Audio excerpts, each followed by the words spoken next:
Bienvenidos a La Paz en Foco, el programa del Centro de Pensamiento y Seguimiento del Diálogo de Paz de la Universidad Nacional y Unimedios, que hoy está emitiendo desde el edificio nuevo de archivo de la Universidad Nacional.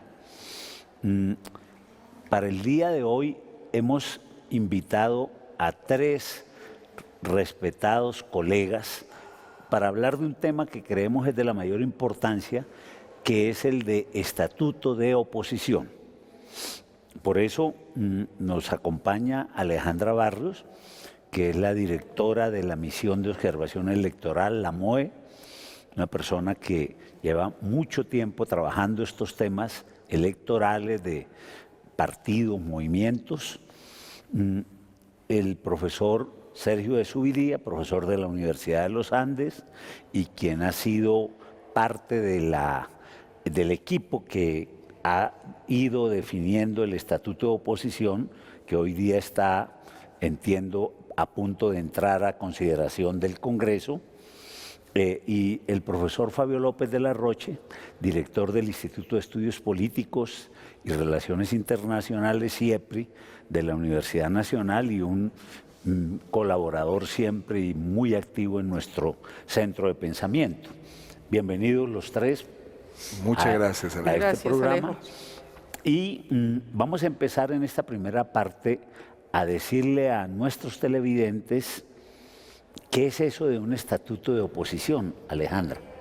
En 1991, cuando hicimos la nueva Constitución, se estableció dentro de la nueva Constitución que uno de los derechos que tienen los ciudadanos cuando se organizan para el ejercicio de la política es hacer oposición al gobierno de turno. 26 años después, 12 intentos fallidos en el Congreso de la República, los partidos políticos lograron ponerse de acuerdo en un estatuto donde se reconoce ese derecho y se establecen una serie de garantías para que se pueda hacer contradicción con el gobierno, pero además hacer control político. Y esas garantías son fundamentales para que en un país que no está acostumbrado a la oposición pueda de verdad hacerse una evaluación permanente a una gestión gubernamental, nacional, departamental o municipal. Sergio, ¿qué nos amplía usted sobre cómo entender un estatuto de oposición? Yo creo que una democracia sana, una democracia profunda, debe garantizar que las voces de los grupos y partidos independientes se escuchen en todas las latitudes. Colombia estaba en mora, como se formuló en la Constitución del 91, de hacer un estatuto donde la oposición realmente tenga no solo garantías de participación, sino también de que la oposición no sea eliminada. Ha sido un país donde el ejercicio de la oposición ha terminado con genocidios, han terminado con magnicidios, y realmente es una gran esperanza, un mínimo estatuto de oposición para que las voces de los partidos independientes y de oposición tengan una vigorosa democracia en Colombia. Yo creo que eso es la potencia transformadora del Acuerdo de La Habana, y es profundizar la democracia. Profe Fabio, usted que ha sido un estudioso de larga data de no solo los temas de cultura política, sino también de los medios de comunicación, ¿cómo ve usted la importancia o qué es esto del estatuto de oposición para nuestros televidentes que no sean especialistas? Bueno, como ya lo estaba diciendo Sergio, en la cultura política colombiana ha sido siempre muy mal vista la izquierda, ¿no? Tenemos una cultura política antiizquierdista. Ser de izquierda en Colombia es como ser el diablo con cola.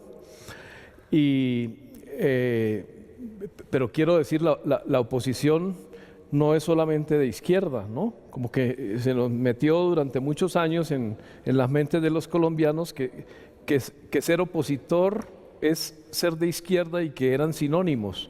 No, aquí se trata de que las oposiciones tengan sus derechos, y en los temas que yo trabajo tiene que ver con que puedan acceder a los medios públicos estatales, sea esa oposición uribista, sea liberal, sea conservadora, sea de izquierda, sea anarquista, sea de la tendencia ideológica que sea. incluso no solamente oposición de tipo partidaria, ¿no?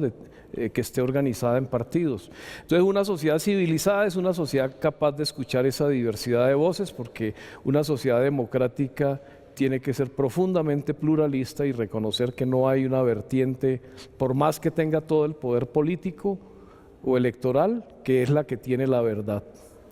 Mira que eso que está señalando es fundamental, porque en este país el que se pone en oposición empieza a caminar en el desierto, literalmente. Nuestros procesos electorales son de suma cero, todos son de suma cero, desde la alcaldía hasta la presidencia de la República.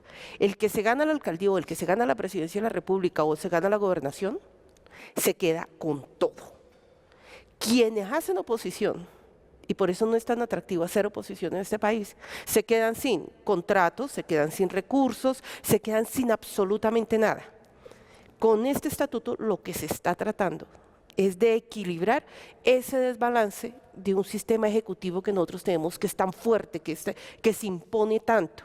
Y por eso ese estatuto reconoce, y eso es fundamental, los tres niveles de debate político en este país.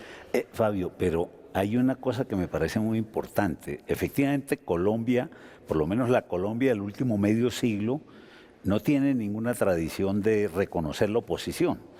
Eso lo podemos asociar en buena medida a la herencia del Frente Nacional.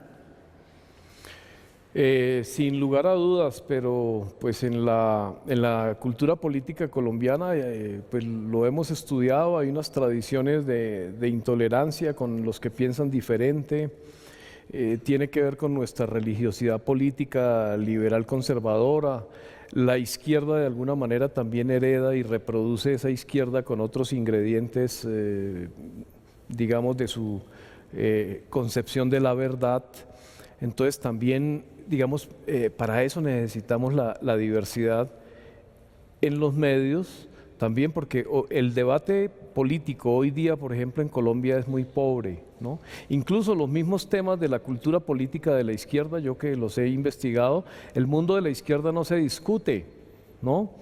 ¿Dónde están los modelos económicos? Si el chavismo es el modelo, si el sistema cubano es el modelo, que ahora que estamos en un proceso con el ELN, ¿qué aportes tiene la tradición camilista y qué problemas tiene esa tradición? ¿Dónde vemos hoy día esos debates en programas de opinión que se hagan con respeto, además, ¿no? Habría que señalar que solo 2 países de América Latina en sus constituciones dejaron plasmado la necesidad de un estatuto de oposición: Colombia y Ecuador.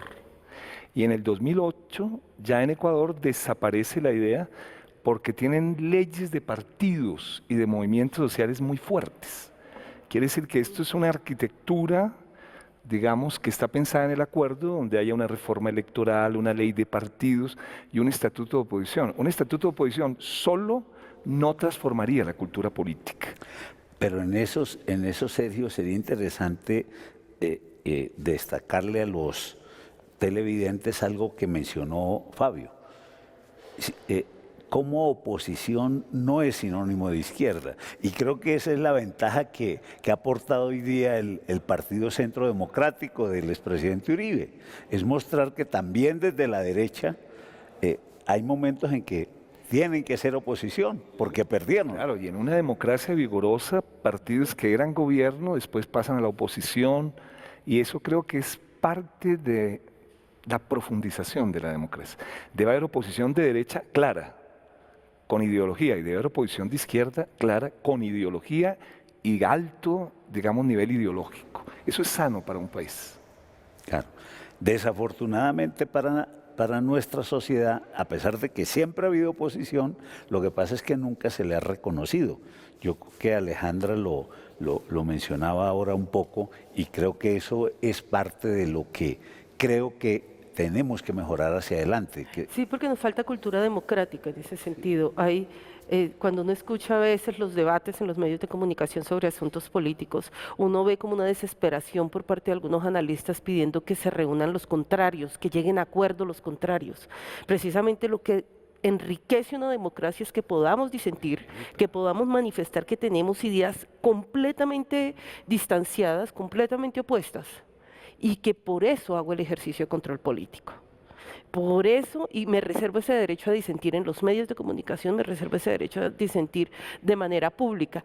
Y en Colombia, lamentablemente, quizás un poco por lo de la violencia, por la tradición que tenemos del Frente Nacional, el ejercicio democrático de disentir con argumentos, apenas creo que vamos a empezar a aprenderlo. Aquí a la oposición se le elimina o se le niega o se le estigmatiza, de derecha o de izquierda. Pero en democracia tenemos aún que seguir creciendo en la aceptación del contrario. Pero además, Fabio, yo creo que con un elemento adicional, porque la figura de oposición casi siempre la aprendimos fue más de las tradiciones parlamentarias, de los regímenes parlamentarios europeos. En los presidencialismos latinoamericanos, donde la figura del presidente como caudillo hace todavía más difícil y más necesario que la oposición tenga garantías. Por supuesto, y que haya críticas a la palabra presidencial, ¿no? Que en los últimos años ha habido una gran irresponsabilidad con la palabra presidencial. Una estigmatización que produce la voz del presidente puede hacer estragos en poblaciones armadas, donde los civiles están armados, y una indicación de la voz presidencial puede ser una incitación a matar al opositor. Entonces, tenemos que acostumbrarnos fíjense, por ejemplo, Ignacio Gómez me decía que Noticias 1 a veces era percibido como si fuera un noticiero de izquierda, ¿no? Porque es tan poca la experiencia que tenemos con voces opositores, que cualquier voz que discrepe del coro general de homogeneidad en la interpretación de la política colombiana, entonces es percibido como de izquierda. No, y eso, Sergio, tiene mucho que ver también con esa tradición de unanimismo que estos regímenes presidenciales generan, incluso en los medios. Y es sorprendente que en Colombia los partidos dejen de llamarse liberal conservador y se llame santismo o se llame uribismo, como si todo lo concentrara la figura omnímoda de una sola persona. Presidencialismo y centralismo son obstáculos para la oposición. Bueno, vamos a hacer una breve pausa, ya regresamos a la Paz en Foco.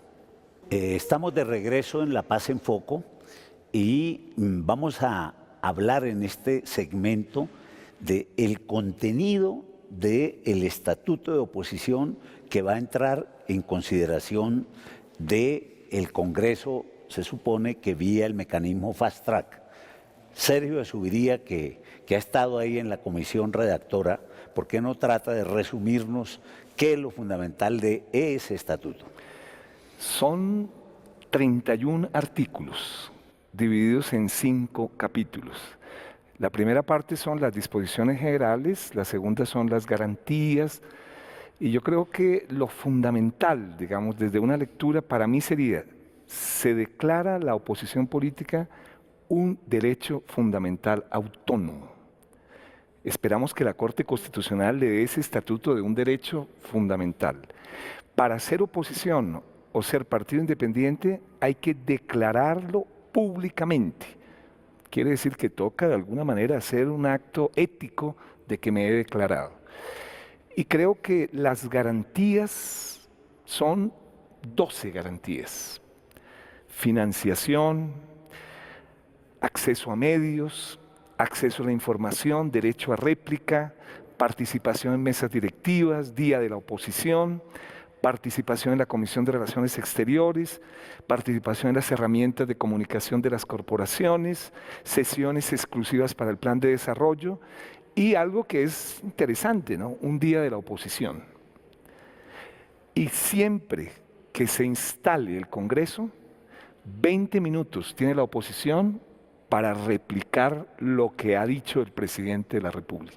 Creo que es muy fuerte en herramientas de comunicación, pero es débil en instituciones estatales en que participe la oposición, porque es solo una Comisión de Relaciones Exteriores.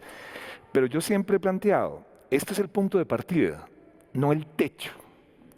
Poner de acuerdo todos los partidos durante 3 meses, que nos reuníamos todos los jueves, es un laboratorio de paz. Es mostrar que se puede trabajar políticamente donde el otro no es mi enemigo, sino es simplemente mi adversario ideológico. Y eso creo que se logró en estos 31 artículos. Un inicio de un proceso que no habían hecho los parlamentarios en 26 años, y en reuniones de los partidos con 2 delegados de la mesa logramos sacar ese estatuto que esperamos que sea acogido. Pues sí, se aceptan algunas recomendaciones, ¿no? Pero en lo fundamental sea acogido para hacer una normalización de la democracia en Colombia. Sergio, una pequeña precisión. Entiendo que el único partido que no participó fue el Partido Centro Democrático. Exactamente, hablábamos con Alejandra, le enviábamos cartas, le enviábamos solicitudes y siempre fueron invitados los días jueves a esas reuniones, digamos, de debate, pero no participaron. Todos los demás partidos, sin excepción, aún los que no tienen personería jurídica, como Marcha Patriótica, como el Congreso de los Pueblos, participaron de una manera muy generosa en la elaboración de este estatuto. Y es una lástima que no haya participado. ¿Cuál es tu opinión sobre eso, Alejandro? No, sobre lo que señaló. Que realmente es una lástima. El Centro Democrático, y hay algo que uno no puede negar, es una oposición muy vigorosa. Además es una oposición con capacidad de incidencia, es una oposición que hace presencia en los medios de comunicación y es una oposición que tiene representación política en lo local. Haber contado con los aportes del Centro Democrático, con la revisión, con sus comentarios, hubiera sido incluir una voz que es hoy una voz autorizada frente a cómo se está ejerciendo la oposición y cuáles son precisamente las garantías que partidos como el Centro Democrático necesitan para poder, no solamente en Bogotá o en el Congreso, ejercer oposición y control político, sino también en las regiones. Así que yo sí creo que ahí se genera un vacío que esperamos que en el debate se subsane. Fabio, ¿qué opinas de esa propuesta de proyecto de estatuto de oposición que nos sintetiza Sergio? Yo quiero insistir de nuevo en la necesidad de crear en el país una cultura de la diversidad y de que ningún grupo tiene la verdad ni la única posición política o ideológica válida. Entonces, en términos de medios de comunicación, es, por ejemplo, que los gobernadores comprendan que los canales regionales no son de bolsillo, es decir, que tienen unas responsabilidades también con el acceso de una diversidad de voces a esos espacios que son público-estatales, ¿no? Entonces, no solamente el compromiso con la diversidad, sino el compromiso con las voces opositoras. Mucho más en esta coyuntura colombiana que estamos viviendo de polarización tan fuerte, con mayor razón necesitamos de un diálogo atento, de un diálogo civilizado y que se pluralice una diversidad de perspectivas frente al posacuerdo, frente a la incorporación de las FARC a la vida civil, tantos temas sobre los cuales deberíamos los colombianos participar en un rico intercambio, pero que vaya más allá de las respectivas verdades de cada vertiente. ¿Y eso qué supone también? Eso supone desarrollar una cultura en los medios públicos estatales para tener consejos de redacción pluralistas, ¿no? Donde tiene que haber representantes de una diversidad de expresiones político-partidarias, ideológicas y yo diría sociales también, no solamente partidarias. Y yo subrayaría, digamos, otros 3 elementos que sería bueno del debate, ¿no? Uno es el tema de equidad de género en tránsito a paridad de género, sí, que me parece que tanto la misión especial electoral. El otro es cómo se define la oposición. Y la oposición es disentir, criticar, fiscalizar, hacer control político y hacer propuestas alternativas. Y la otra que me parece importante es el enfoque territorial.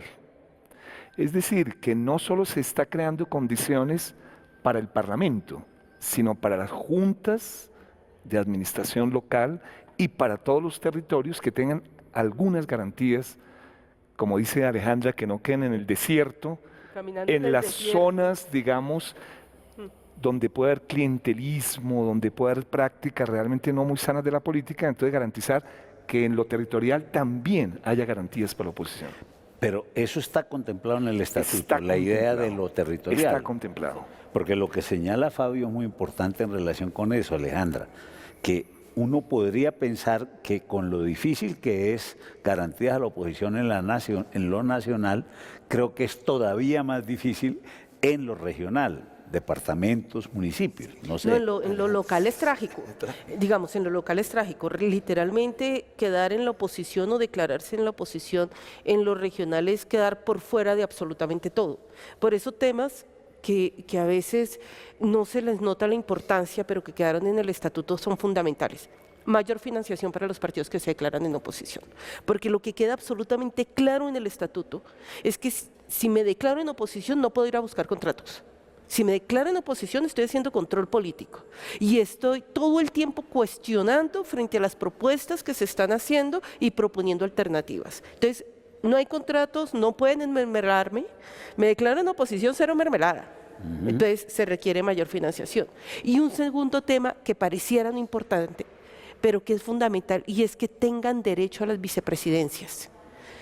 Porque la agenda en el Congreso, en los consejos, en las asambleas, la arman las juntas directivas.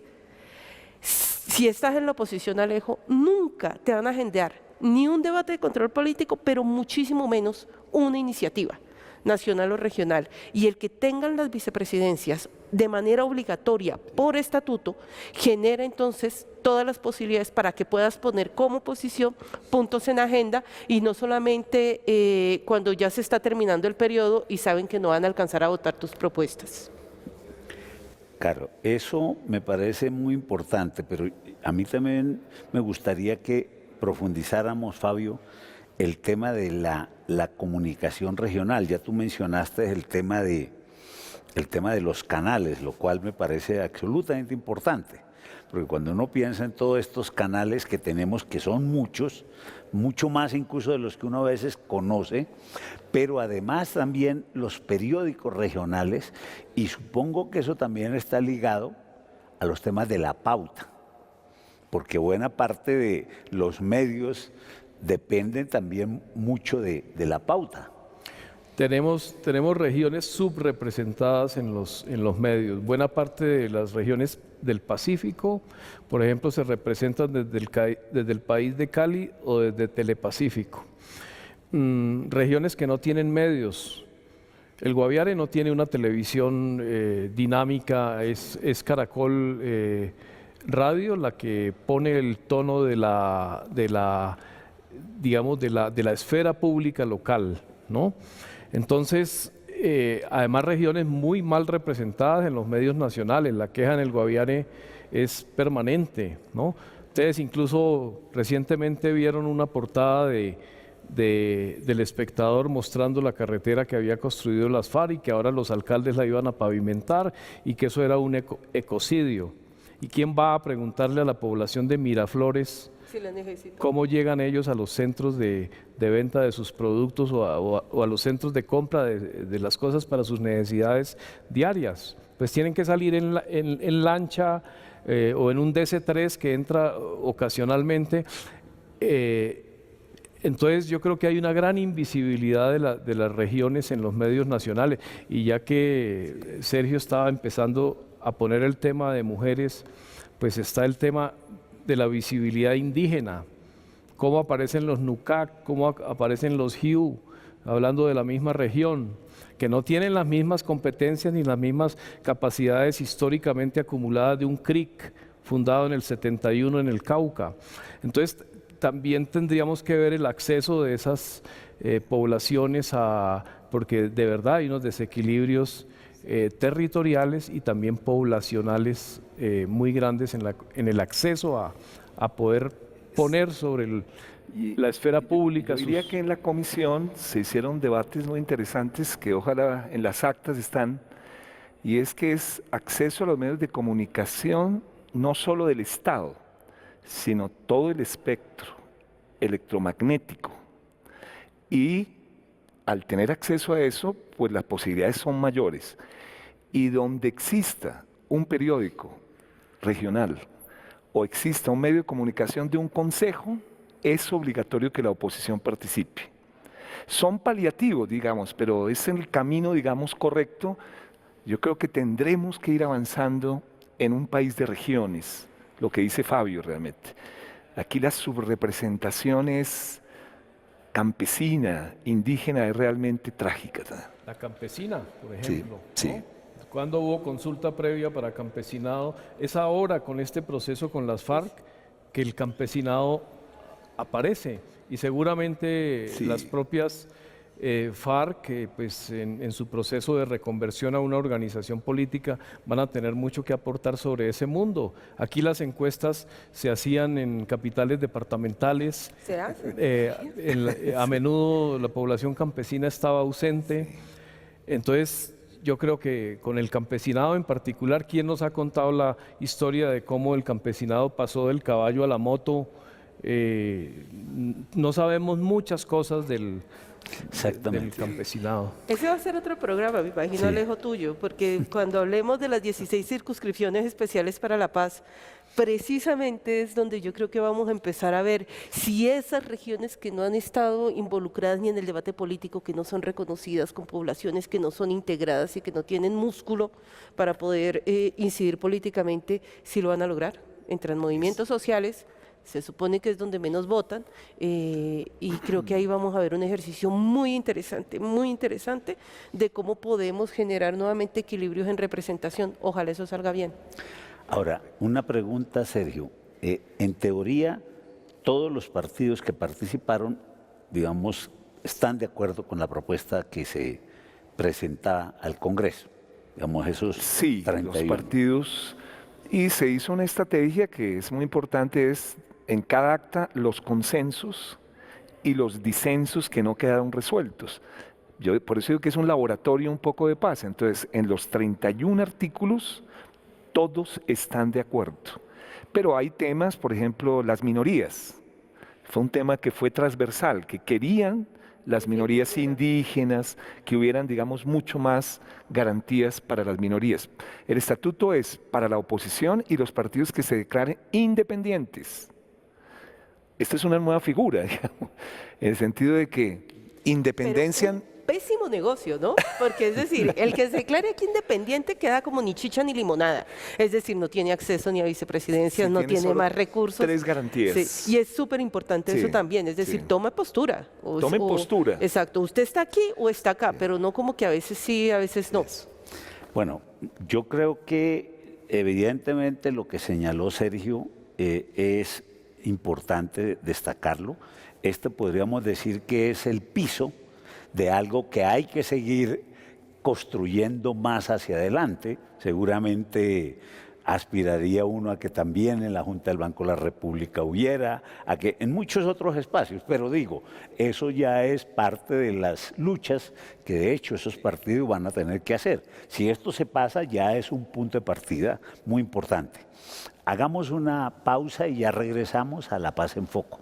Regresamos a La Paz en Foco, pero antes quisiéramos invitar a los televidentes a que veamos un BTR sobre el contenido del Estatuto de la Oposición. La oposición política es uno de los procesos fundamentales en la democracia. Permite que voces contrarias al poder de turno verifiquen la gestión de gobierno y propongan alternativas a las acciones de quienes ejercen el ejercicio del poder. La democracia es una promesa en autenticidad, en el sentido de que respeta las diferencias tal y como son, otorgando a todos un trato justo y equitativo. Una oposición sólida es uno de los grandes signos de madurez política de una democracia. Se construye al comprender que quienes se oponen a las ideas de una colectividad son simplemente contradictores políticos, pero no enemigos vitales. Una de las grandes innovaciones de la Constitución Política de 1991 fue la de darle rango constitucional a los partidos políticos y rodear de garantías su funcionamiento, especialmente cuando no participan en el gobierno. La oposición política garantiza que el sistema democrático acierte en sus decisiones. En lugar de un criterio unitario en los asuntos públicos, se pueden sopesar varias posiciones antes de llegar a una conclusión. La oposición cumple frente al gobierno la función que tienen los debates en el Congreso, estimular la deliberación. Es una inmensa responsabilidad del Estado colombiano darle garantías a todos los proyectos políticos que surjan en el país en la época de posacuerdo. Con ello, se contribuye a la construcción de paz y a la ampliación de la democracia. Veamos ahora con los 3 colegas invitados cuáles van a ser a su juicio los retos que va a tener la puesta en práctica de esto, tanto en lo nacional como en lo regional. Empecemos con Alejandra. Hay un primer reto que yo creo que toca además empezar a aclarar en el debate que se está dando en el Congreso, y es el tema del derecho a réplica. Dentro del estatuto, que todavía está en proceso, digamos, de ir mejorando y aclarando temas, hay la definición entre derecho a réplica, cobija temas que tienen que ver con el derecho a rectificación. Hay que ser muy claro la diferencia entre los dos derechos, porque obviamente implican procesos diferentes. El de rectificación implica un proceso judicial, pero no solamente eso, es demasiado amplio. Los partidos de oposición tendrían derecho a réplica frente a pronunciamientos de cualquier funcionario importante. En Colombia, cualquier funcionario importante es una gama muy amplia. Entonces, ahí de verdad vamos a tener el primer reto para ver cómo hacemos efectivo ese derecho a réplica cuando se aclare en medios de comunicación nacionales, pero también en los medios de comunicación locales. Y el segundo, el balance de cuáles son los partidos que realmente van a empezar a declararse en oposición, no en el Congreso, eso queda definido con el mapa presidencial, sino después de las elecciones locales. ¿Cómo va a ser ese tema de declararse en oposición y cómo van a lograr manejar una ley de bancadas, coaliciones posiblemente y este estatuto? Pero va a ser un reto muy interesante, creo que va a ayudar a madurar muchísimo las organizaciones políticas.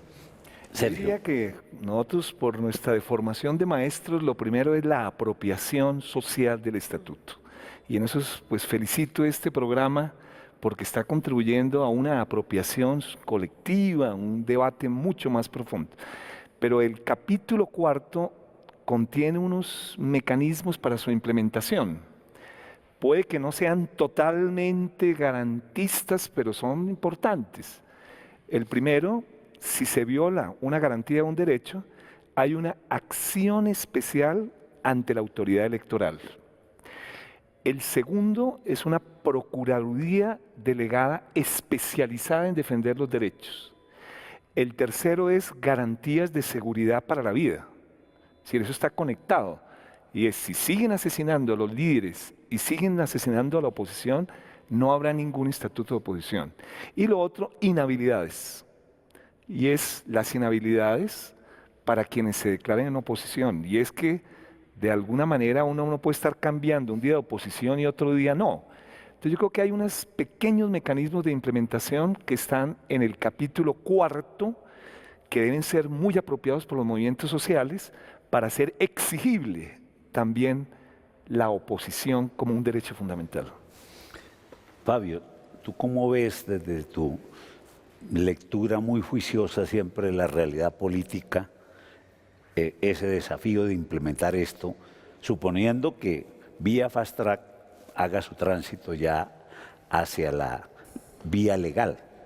Sí, yo creo que a diferencia de otros temas que se han intentado meter en este Fast Track, como el voto a los 16 y el voto obligatorio y globos de diferentes colores, y otros globos de distintas tonalidades, indudablemente este es un asunto clave para el proceso de paz y realmente que estamos en mora de haber solucionado y es muy oportuno también por la coyuntura de polarización.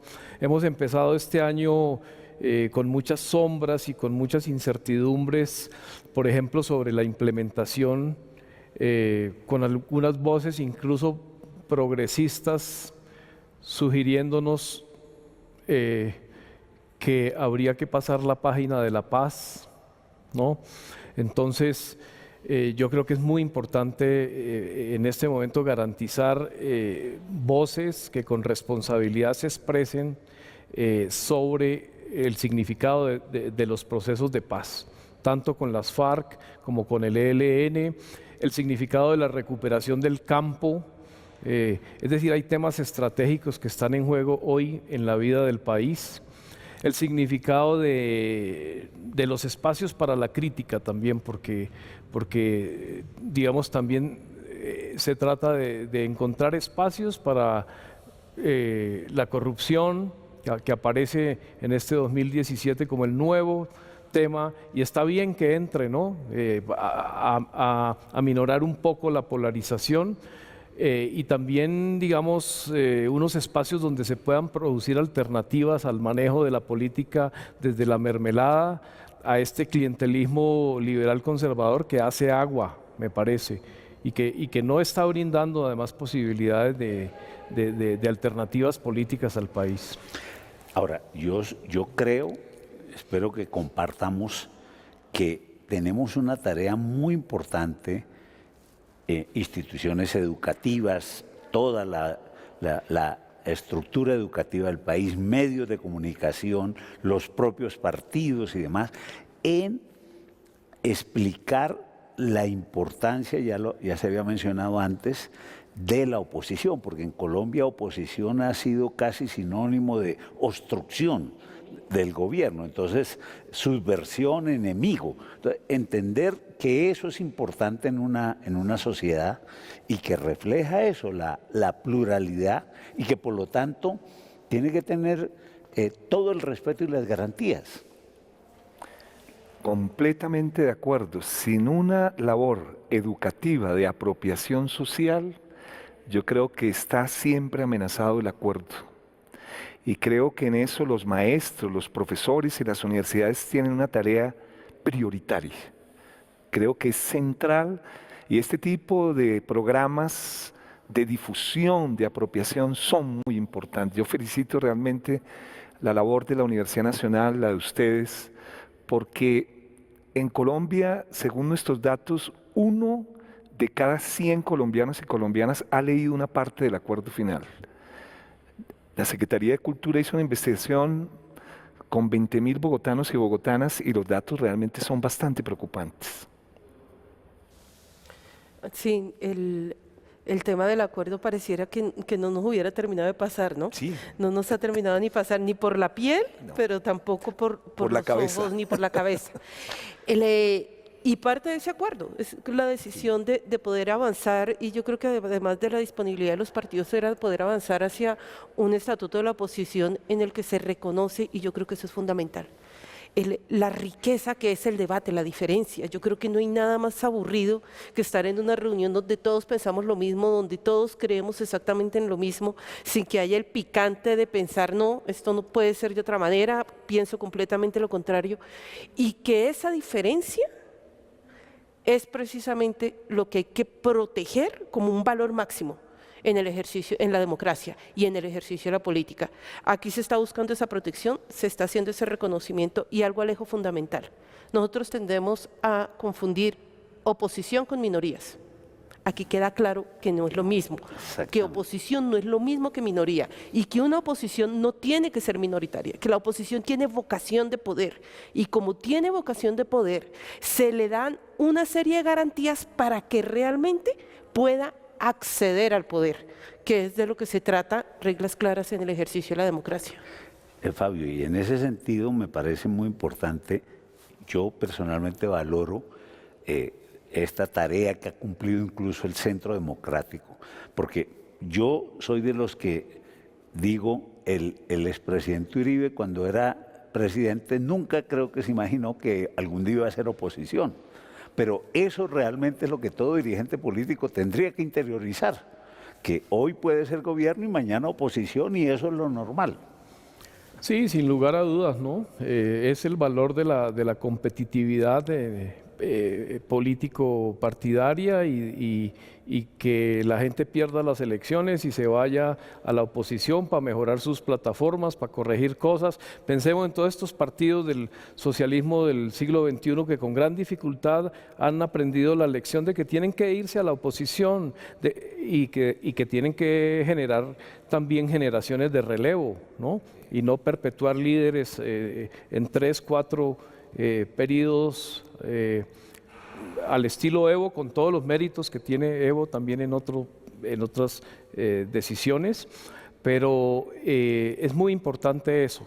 Es decir, que también la misma izquierda, que durante muchos años estuvo acostumbrada al ideal de que podía capturar el poder y llegar al poder y ejercerlo indefinidamente en nombre de la voluntad popular, ¿no? Entonces yo creo que la regla del juego tiene que ser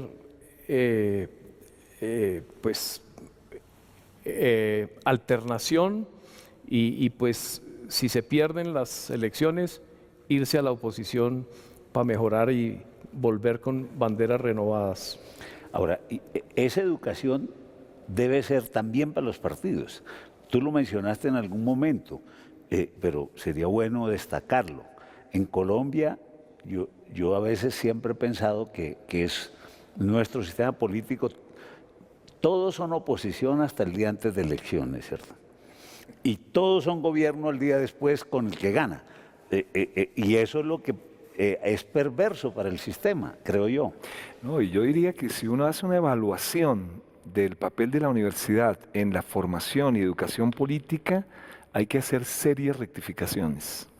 Debemos hacer, y creo que el Centro de Seguimiento de la Paz podría tener esa iniciativa, es cómo modificar la educación política de nuestros jóvenes para que vuelvan a una gramática y a una pasión por la política. Creo que eso es posible y en América Latina hay jóvenes desde la Patagonia hasta el Río Grande que como que quieren darle una nueva oportunidad a la política. Por ejemplo, el caso de Chile, ¿no? Ayer estaba hablando con un diputado chileno, pero creo que tenemos que modificar la forma de enseñar la política y la forma de formar. No basta una clase de constitución. Y yo creo que vamos por buen camino a ese nivel. Alejandra, tú que has estado tantos años siguiendo ya este tema, ¿miras con optimismo esto? No, yo tengo que verlo con optimismo, si no me suicido, Alejo. Es decir, yo sí creo y yo creo que vamos en un aprendizaje, digamos, esto es lento, es el ejercicio de la política, el ejercicio de respetar al otro, de seleccionar bien quién me va a representar. Eso es un aprendizaje siempre a largo plazo de un país. Nuestros partidos tienen que aprender mucho. Digamos, si tú señalabas que de pronto tenía que revisarse la academia, las organizaciones políticas sí que tienen que hacer una reflexión de fondo y una revisión de fondo sobre sus costumbres políticas, sobre la forma en que se accede al poder, sobre la selección de sus candidatos, porque no están seduciendo. Los partidos tienen que ser centros, el ejercicio de la política es un ejercicio de seducción. Los partidos tienen que seducir a los jóvenes e integrarlos, pero entonces para poder tener una representación no tienes que ser el hijo de un dirigente político o entras por un sistema de fast track porque eres el que le cargaba la maleta al que ya es dirigente político y eso no seduce a los jóvenes para que pongan nuevas ideas, nuevos retos, nuevas formas de hacer el ejercicio de la política. Así que para mí son los partidos que se volteen a mirar, si no se van a quedar solos. Fabio, quería hacerte un comentario. Ayer conversando con un colega, me hacía esta reflexión. Un colega de otra universidad me decía, es que desafortunadamente pareciera que seguimos en una disputa entre la masonería liberal y ese fundamentalismo católico. Cuando miraba esos líderes y estos temas del sí y el no, ¿tú creerías que eso es así? ¿Qué tenemos que hacer en este sentido? Yo creo que la falta de pluralidad para discutir muchos temas, para discutir la crisis del liberalismo, por ejemplo, lo mal que manejaron esa campaña a favor del sí, cómo no movilizaron a sus estructuras partidarias en las regiones, el mismo expresidente César Gaviria, ¿no? Para discutir los temas de la izquierda, sin las posiciones extremas de la señora que quiere mandar a Gabo al lado de Fidel al infierno, o el otro que piensa pues que Cuba es el modelo del paraíso cómo hablar sobre estas cosas, cómo hablar sobre la herencia católica camilista en el ELN y cómo convive eso con el secuestro y con la extorsión. Es decir, son debates que este país tiene que abrir.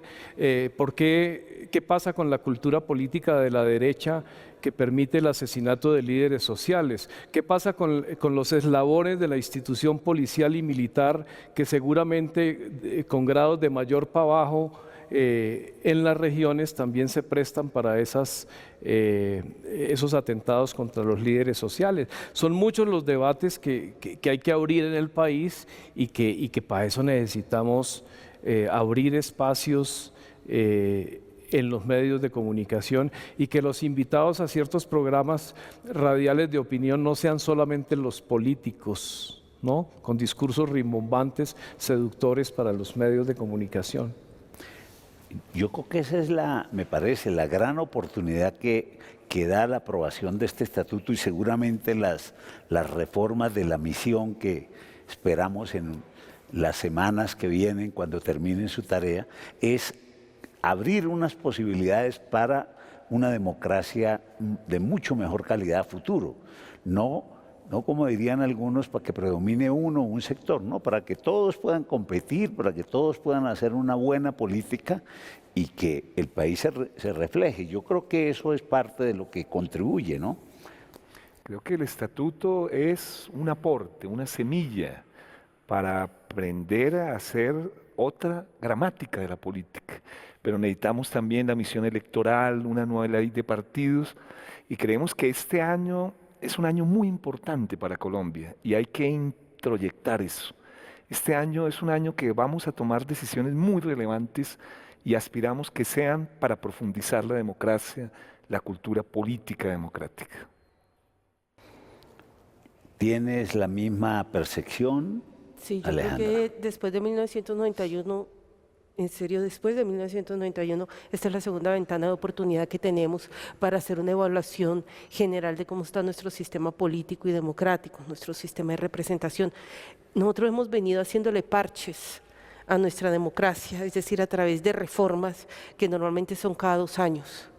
Ahora no solamente está el estatuto de la oposición, no solamente está el trabajo que se puede hacer de una mirada integral sobre el sistema electoral desde la Misión Especial Electoral, se ve también que se vigorizó el debate al interior de los partidos que hoy están poniendo temas duros para ellos, como es mirar su propia posibilidad de cerrar las listas, de financiación de las campañas, de cómo contrarrestar el tema de corrupción.